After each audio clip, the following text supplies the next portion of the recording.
Okay, welcome back. We're on a hot streak here. We're on a hot streak just like the Philadelphia Eagles, Kev. I mean, we are just coming off Super Bowl 59. Yeah, it feels good. It feels does feel really good. nice. It does feel Rolling good. right into spring training. And, this is a good time to start thinking about if your practice is for sale and you're going to be doing visits, what are a couple of questions that you should be prepared to answer as the practice owner?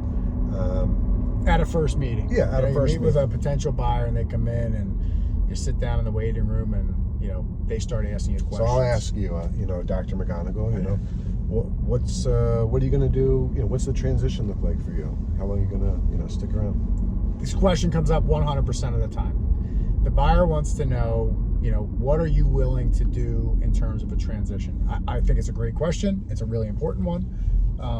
I want to start, Kev, by not necessarily how to answer this, but I want practice owners to understand what the buyer's actually asking. The buyer's not asking, do you want to work Tuesday and Thursday, or will you work for 6 months or a year? Yeah, they're not asking the details of that. What they're asking is really, doctor, if I buy this practice, really what I'm buying is your goodwill, your reputation, your relationship with your patients. So if I do that, are you going to be around enough to help me be successful?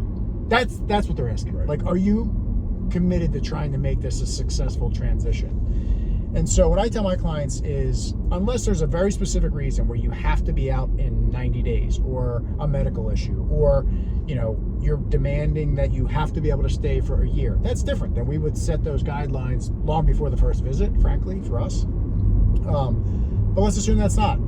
I tell my clients all the time, be flexible. Yeah.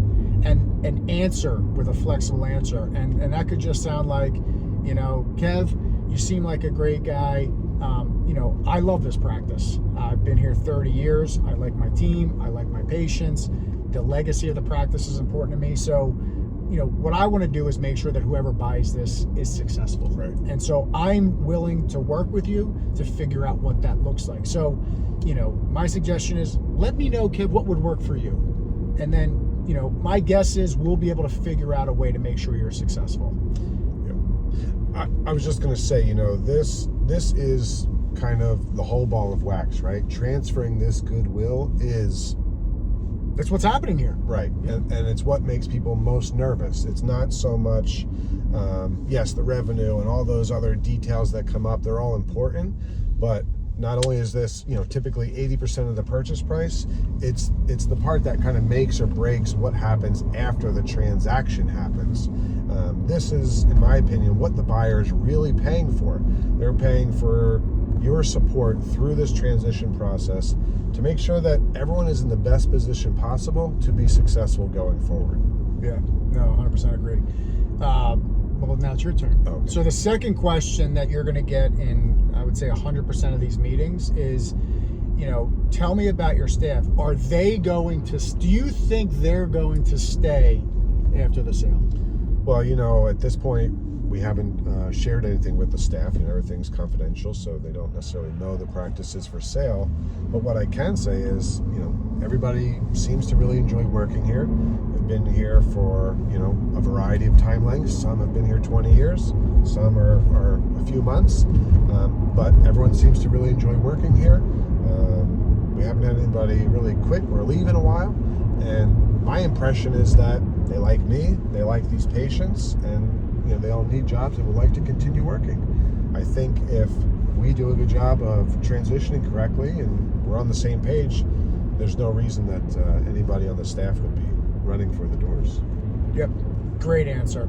Again, I don't think I think what the questioner, the buyer, is trying to sort out is there anybody is about to retire?